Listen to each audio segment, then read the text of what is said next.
Get your films on with the Blurs. Once an idea has taken hold of the brain, it's almost impossible to eradicate. Unpacking movies has never been more spot on, woke, fire, and just plain lit. They are lit all the time. So if you're unsure whether or not to plop down some cash for a film, check out the Blurs. When a man with a 45 meets a man with a rifle, the man with a pistol is a dead man. Brondo's got what plants crave. It's got electrolyte. You really only need to hang mean bastards.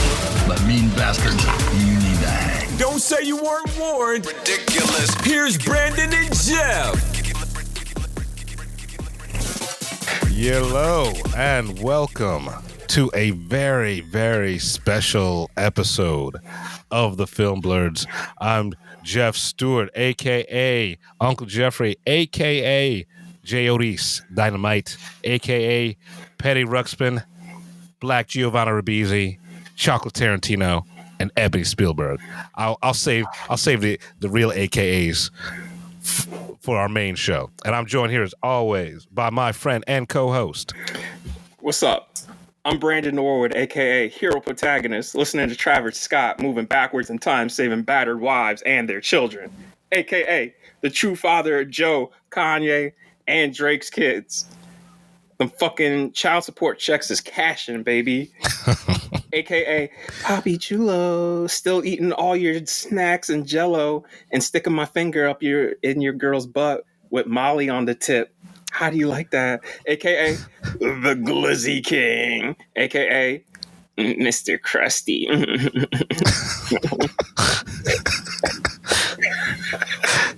How come Mr. Krusty gets more and more like just crustier every time you do it?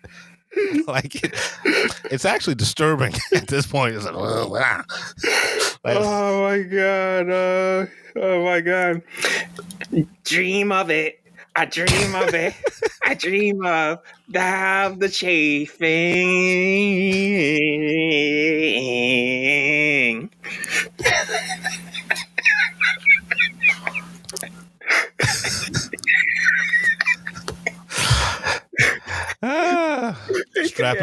Strap in, everybody. Strap in. AKA, my biggest pet peeve is sports because I don't like seeing grown men sweat on each other. AKA, I want a Subaru Outback with mad strippers on the back giving shape ups. AKA, Rough McGruff. AKA, D's nuts. And AKA, B Wood, the Mob Deeb. Call me your Messiah.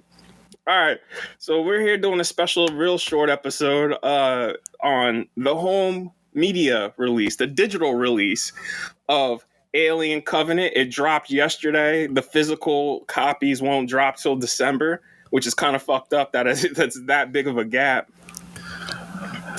Yeah.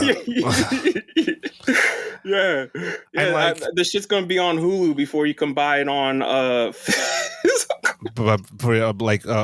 Blu-ray. And honestly, like I would cop this a digital, like of the Blu-ray. Right? 4K? Because yeah, I would like a 4K copy. Yeah. So we're here to review the digital copy. I watched the movie again on my 4K TV and the soundbar. Thought these were going to be 4K copies. I was ready for that sweet Dolby Vision, you know what I'm saying? Right. HDR10, whatever. I think, they mastered it in both HDR10 and Dolby Vision. I was waiting for the HDR to kick in. Press play, came up and said HD. I was like, oh, all right. But you know what? For an HD copy, not bad for picture-wise. I was like, I don't know if my TV's doing the heavy lifting and upscaling or it's just that clean of a master. Yeah, no, like I didn't have an issue with the visuals on this home video release. This is how old I am. I say home video still, but home entertainment, home streaming, home whatever, home media. Really kind of wish the soundtrack hit a little harder though. I thought the sound mix was a tad bit weak. Honestly, the sound mix for this was better than when we saw it in the theater. Well, because you could understand them, but I'm just talking like I thought my subwoofers and the surrounds would be hitting a lot more. Okay, it's fair. So go back and listen. Like we're gonna give it like a short review of the movie on our like second or maybe third review, like viewing. Yeah, this is my second movie. watch. Yeah, I still feel the same about it. You know what I'm saying? Like, yeah, exactly. My feelings are exactly the same. I'm not as pissed off at the blatant fan service callbacks as I was when we first watched it. But it's still cringy. Right, it's still cringy. Like, and I'm not going to ruin it for anyone who hasn't seen it, you know, but you'll know what I'm talking about. The one line that was neat. Yes. All the other callbacks, all the other like fucking even the framing, like the visual callbacks, I could kind of get behind. It was that one fucking line that Andy gives, and it's like, oh, come on, man. I gotta say, you know, this is probably the best fan movie I've ever seen, because like this is, you could tell watching this again, I was like, all right, this is a fan movie from a fan, right, made by a fan for the fans. And you know, since it's so lovingly done, I can't really be too mad at it, especially since Fede, watching the behind the scenes stuff, I was like, oh, Fede really went out of his way to do, he cared as much as he could practical. And I appreciate that. And it shows on screen. And it's why the movie looks so good, is because they tried to do, that's probably why the budget was so low, because this was only 80 million, which is wild that you watch this and you're just like, this costs 80, but then Joker costs 190. Where'd the money go? But yeah, it's crazy to watch this and just think, oh man, they got away with a lot for 80 million, and to push as much practical as possible. It shows. It really does show. Yeah. And that's where my praise is. I'm gonna stop. I mean, it's lovingly made, and if you're a listener of the show, you know how much both of us detest Fede Alvarez, right? Yeah. It's his best movie. It's definitely his best movie. I wish this were his movie though, right? And not a Ridley Scott. Right. It feels like a Ridley Scott movie, right? I mean, the behind the scenes stuff where they interview Ridley, he does have that tone of an overseer who's keeping my boy under my thumb just to make sure you don't stick to the script. Right. Stick to the script. It's like an and Sons, right? One of those businesses, right? Like just so you know, it's and Sons. Like, I probably would respect this a little more if it wasn't trying to launch a new franchise. Like, if this was a one-off, I'd be like, oh, cool. You know what I'm saying? Right. I'd still think like, oh yeah, it's fine. Like, I'll be real with you. On a rewatch, now I'm just like, oh yeah, Aliens, Alien Resurrection, then this one. No, Prometheus, then this one for me. I would go Aliens, Alien. I mean, I fuck with 3, but that's because But 3 is such a mess, and then also like, man, Fincher didn't get that dour tone right the first time. Like that dour tone that runs through every single one of his movies following. He knows how to do it well. You know what I'm saying? Versus Joker, where it like Alien 3 to me feels like Joker 1, where I'm like, oh, I see what you're doing. I respect it. Right. And you're almost there. Yeah. But you get what I'm trying to say. Yeah, I get what you're saying. Like Prometheus, I like Prometheus enough. What was the second in the Prometheus? What was it? The Covenant? one we will never talk about. Yeah, that one that doesn't exist. That doesn't exist. And Resurrection, I rewatched Resurrection a couple of weeks ago. I love that movie. I love it because it is so fucking French, right? And bonkers. I don't understand why they didn't just let Josh Whedon direct his own script. Right. Like, like literally, like Alien Resurrection is Amelie, like with fucking monsters with aliens. Written by Josh Whedon. So a lot of different things going on in that movie that never coheses into one, but it's still like highly entertaining for multiple reasons. Because it's so fucking weird. And it still has one of the lines I still crack up of where they're like, "Oh, we're going to Earth," and then Ron Perlman goes, "Earth?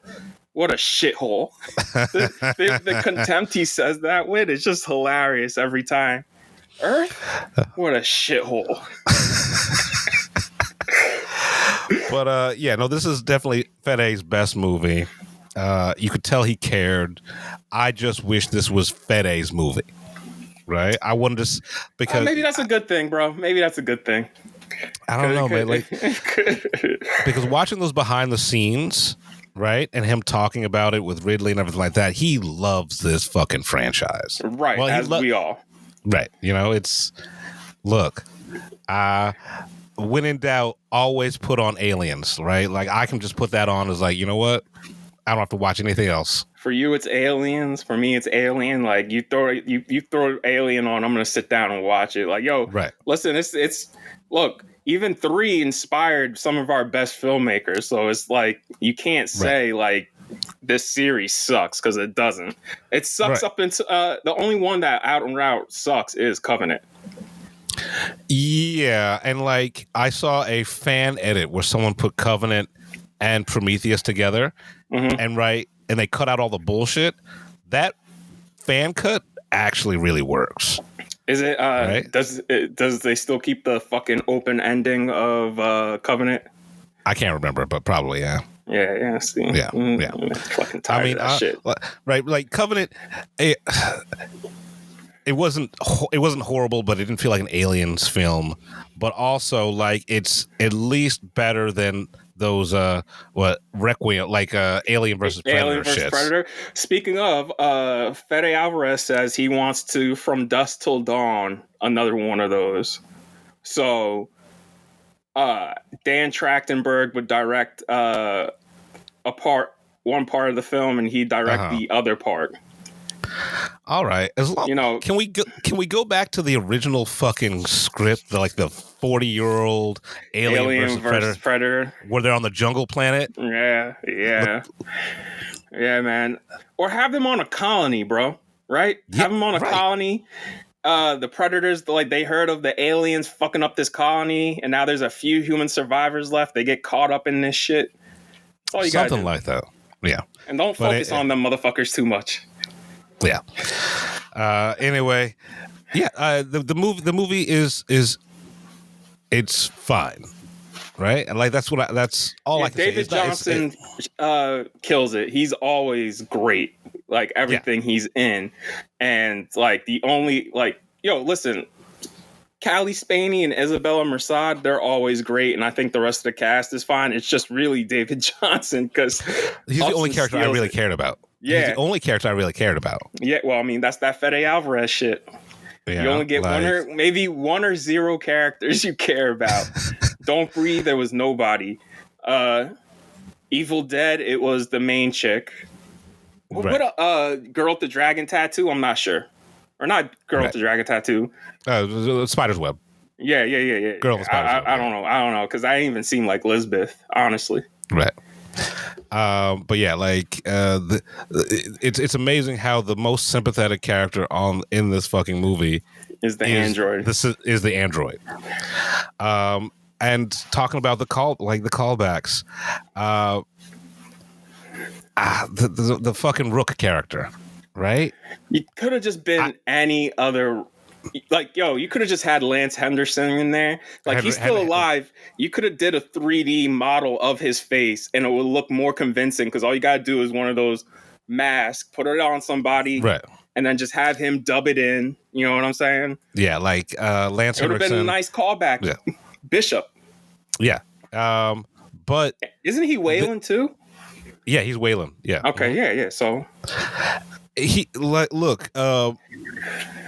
I get what they were trying to do, right? I honestly get what they were trying to do by making the Rook character, introducing the Rook character.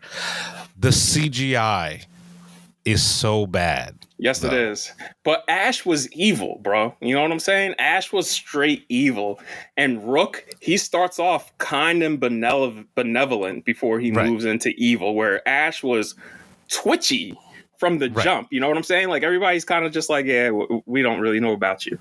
Right. He was he was always a malfunctioning android. You're right. And they even mention it in Aliens when Bishop's talking about like, yeah, that previous model, yeah, they had yeah, problems. it was known for yeah. But yeah, if the CGI was better for that, then it wouldn't have been so jarring. You know what would have been cool? Maybe just have Michael Fassbender there, and he could have been David, and we could have wrapped up that fucking Prometheus Covenant series. Yeah, done. Honestly, but I guarantee you, I know why they didn't do it. Because he's going to end up in one of these later sequels, or Ridley's going to try and finish it up. I know he is. Well, hopefully not. Let's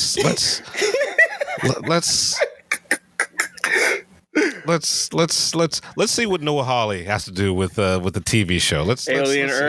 Alien Earth. Yo, oh man, yeah. I mean, whenever that character rears his head again, just have him be like Rook in this movie, just on the way out.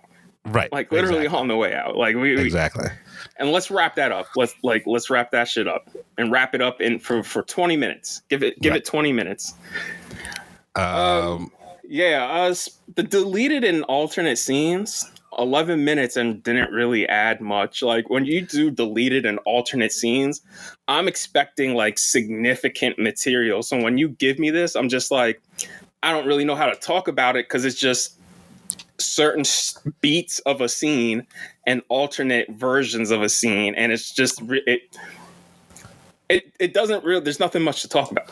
So like the one standout that I wish they had gone with the alternate scene is when they're in their lab, right, and and Rook is talking about what the goal of the space station is, right?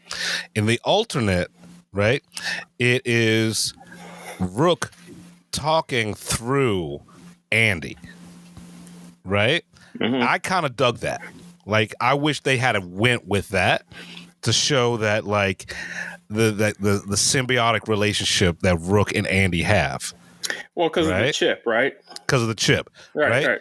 So, but I would like that would have been a nice little flourish that I could have fucked with in the original. But yeah, you're right. Beyond that, like longer scenes, a little bit more tension, especially in like the lab. Like they cut out like a whole like 3 minutes of the lab when they're sneaking around the face huggers, and I get it. I'm like that scene's already, it's perfectly length as is, because if you at that point, if they stuck, I know it's only 2-3 minutes, but if they stuck that back in there, then yeah, like you lose the tension. Right. But it's good to see alternative takes, you know, just like with the what could have been. That's always interesting. But it's not like Aliens, where they add like an extra half hour, or even Alien, where they added in Dallas in the cocoon, and Ripley fries him. Right. It's really nothing significant. It's what I imagine when people want to see deleted scenes from a Nolan movie. This is what I probably imagine. It's like nothing of any kind of consequence. Yeah. Right. Yeah. And maybe some extended stuff like in the lab. Right. But so the special features on this, like, so you've got your extended and deleted scenes. You've got your standard making of. It's 20 minutes making of, and I was kind of disappointed. I was disappointed, man. I thought, I really was hoping they would talk about their characters. You know what I mean? And it's just very brief EPK level stuff. Yeah. It's fluff. I mean, again,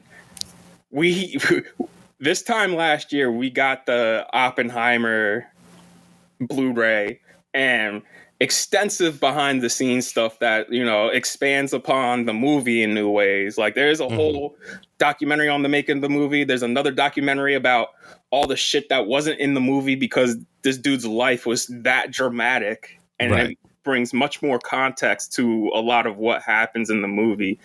So when you have this behind the scenes thing and it's mostly fluff, like the only thing they really focus on is like the practical sets and stuff, and that's about it. That's really about it. Like, and then you have the 2 featurettes, right? Yeah. And the one is like you talked about, the one with Ridley and Fede.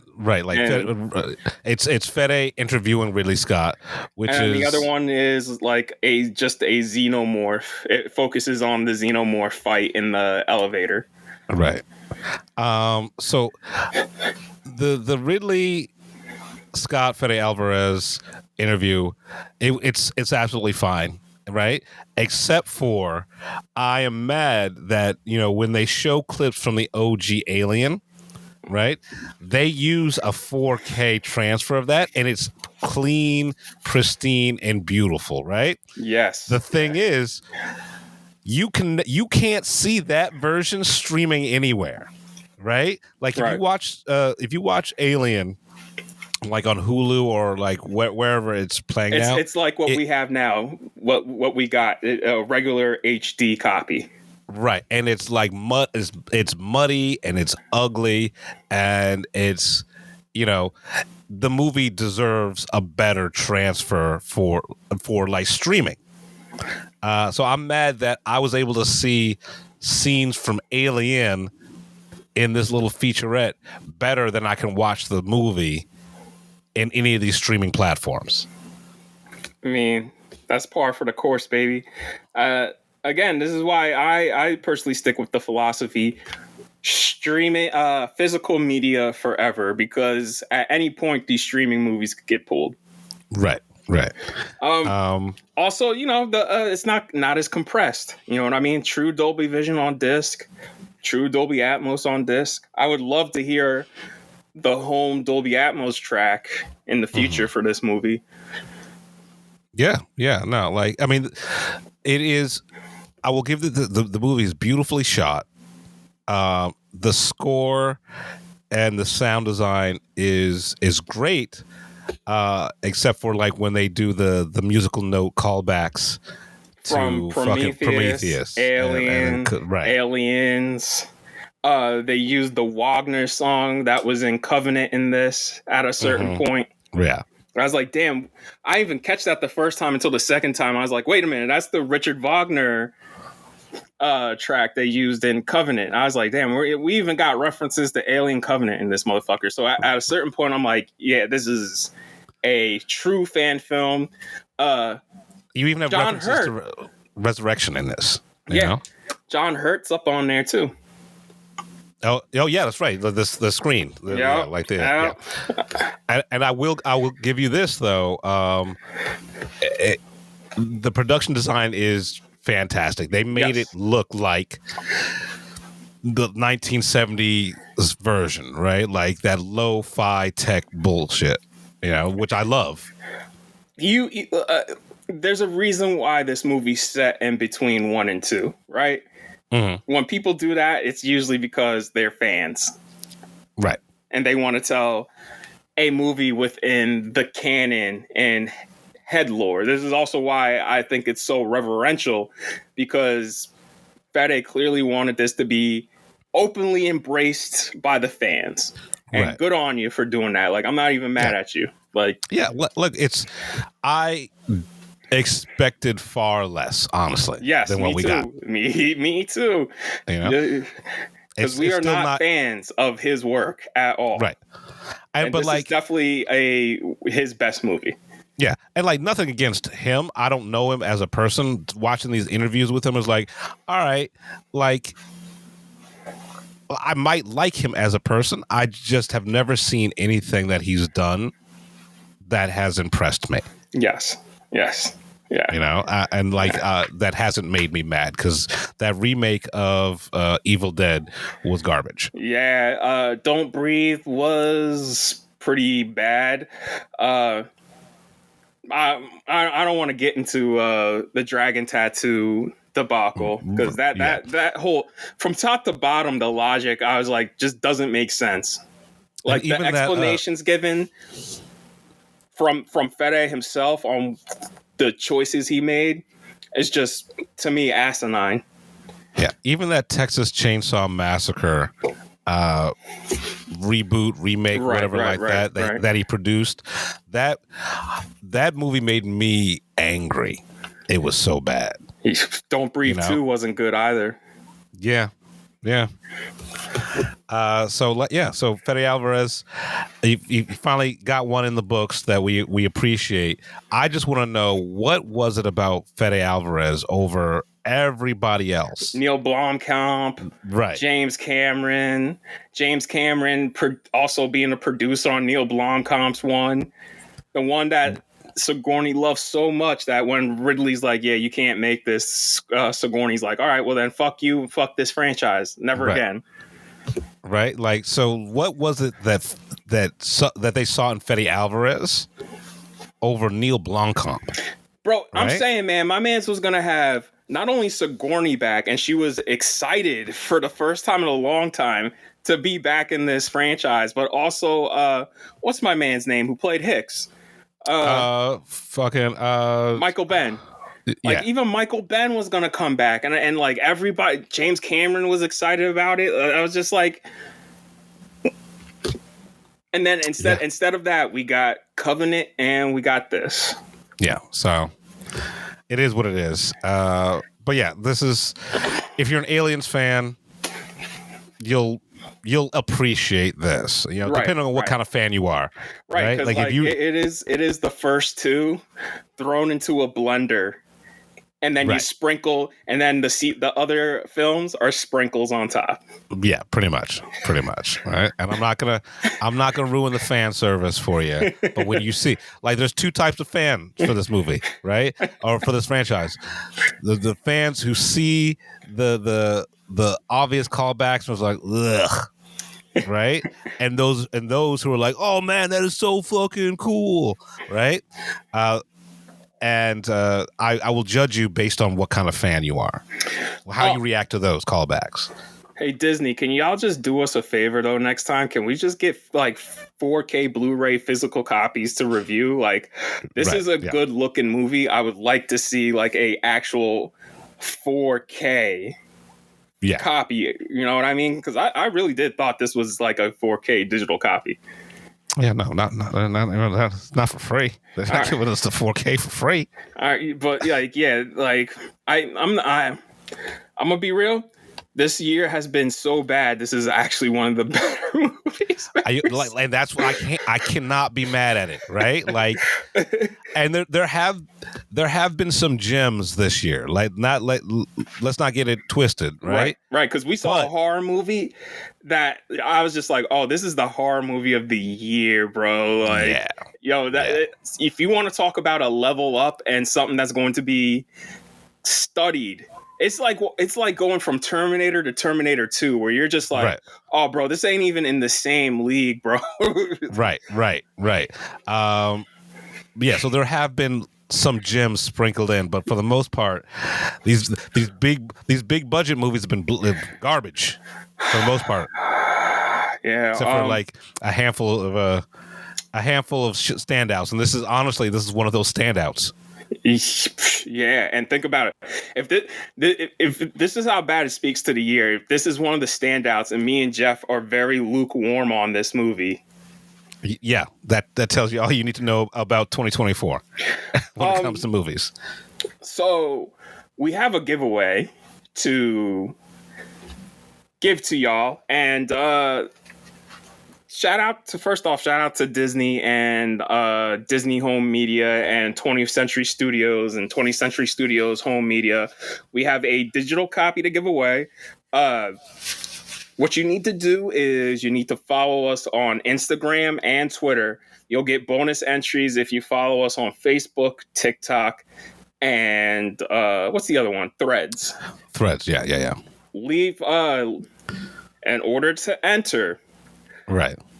Leave either my favorite Alien movie or Jeff's favorite Alien movie, and tell us which one of us likes which one. Okay. All right. That's fair. That makes sure you motherfuckers listen. And on top of that, we're gonna be checking If you followed us on Instagram and Twitter and all of our socials, like we'll be following. Like you said, if you follow us on Facebook, TikTok, and Threads, that's a bonus entry. Right. Also, keep in mind, me and Jeff see the comments, and we remember who says what.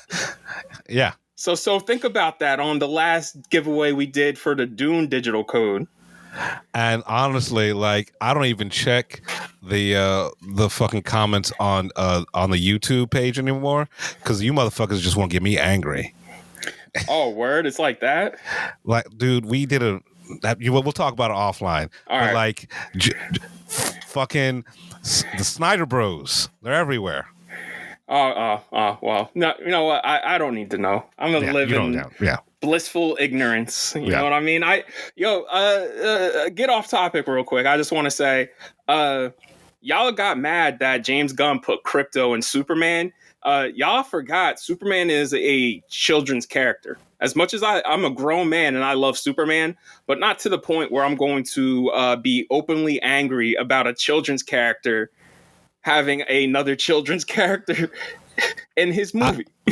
Look, James Gunn did the best Star Wars movie ever with Guardians of the Galaxy, because it's a Star Wars movie, right? Listen, it's great. Right? I ain't gonna say it's the best Star Wars movie ever. No, but like of the new crop, you know? I still no.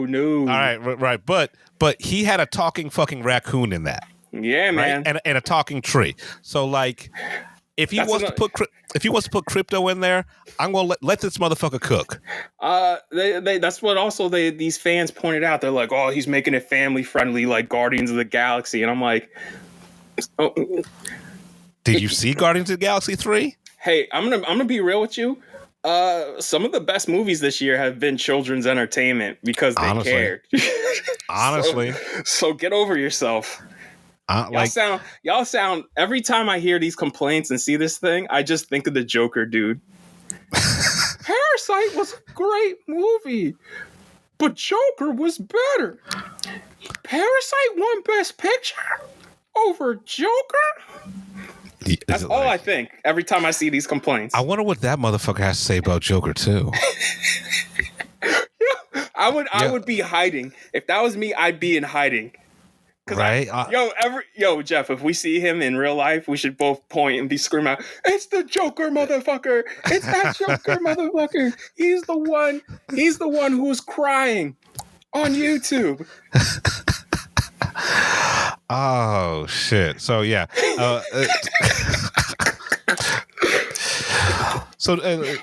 I know this is supposed to be about Alien Romulus, but y'all home fans video. make it. Yeah, y'all fans make it hard. Right? But because we'll get tear up. We're gonna probably get tearing up over our opinions on a movie we're not even bashing. Yeah, 100%. Like there's. I'm gonna be real with you. I'm probably gonna watch this movie again because honestly, if you just let it glaze over you and just watch it for like the cinematography and the action, enjoyable. Yeah, I like the set pieces are cool as fuck, man. I don't hate this movie in the least. Right. But Fede Alvarez is no James Cameron. Right. Fede Alvarez is no Ridley Scott. Right. So like, he's no John Paul, and he's no David Fincher. Right. Like, and he knows it. Like he knows who he is. Yo, listen. Every single one of those directors who's made the 4 Alien movies in the main saga have multiple movies under their belt where we're just like, yeah, bro, those are certified. Like, come on, even John Paul has Amelie, bro, and Delicatessen. Exactly. Like, and if you go and be like, oh, you guys are gassing up French films, watch more movies, bro. Watch more fucking movies. That's all I gotta say. Like, I'll gas up European cinema till the day I fucking die. We're going to talk about this in the main show. I finally watched a Spanish language horror film that came out last year. Everyone was gassing up. I watched that shit. Like, yeah, that's fucking Europe takes every American art form and levels it up. Oh yeah. Right? From music to movies. Right? Because they fucking care. Right? So yeah, I'm gonna gas up Jean Paul, who did Amelie and Delicatessen, and his version of Alien Resurrection, which is I don't even know how they picked him. Right? Yo, seriously, how you read a Josh Whedon script and it's just like, all right. Also, come to find out, I read the development history real quick as an aside. They originally, the first two directors on that list, right? Danny Boyle, and Danny Boyle was just like, get the fuck out of here. Then the next person they contacted was Peter Jackson, and Peter Jackson's like, oh, I would love to do this, but y'all too little too late. I'm literally doing Lord of the Rings right now. Right. I mean, Peter Jackson would have killed it. Oh, hell yeah. Yo, you know what? And it would have been sick Peter Jackson. Remember his earlier movies where they were just like sick? Dead Alive. Yeah, and fucking Meet the Feebles. Yeah. The Frighteners. Sick, sad world, Peter Jackson. Yeah. Sick. Yo, I was just thinking about Peter Jackson the other, like old school Peter Jackson the other day. It's like we need another motherfucker like Peter Jackson, like heavenly creatures, man. Right? Like some just fucking sick shit. Yeah. Like there's something wrong with this motherfucker. Oh my god, dog. But the ability to tell a story, not like Terrifier, right? Where it's just sick shit for sick shit's sake. Like Peter Jackson did the sick shit, but also told a fucking story. Peter, man, stop working on documentaries and please make another narrative. Like, please do Tintin 2 soon. Yeah, I mean, just come back, baby. We miss you. We miss you, Peter Jackson. But yeah, that's our episode. You heard the rules for the contest.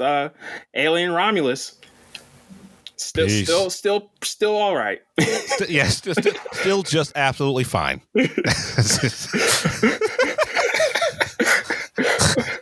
But look, absolutely fine in 2024. That might as well be 5 stars, right? 2024 has been garbage. So yeah, this is what it is. All right. Peace. We're the Film Blurs. I'm Brandon Norwood, and I'm the motherfucking protagonist. I'm the protagonist. I'm Jeff Stewart, a.k.a. He Who Remains. Don't come at us. It's just fucking movies.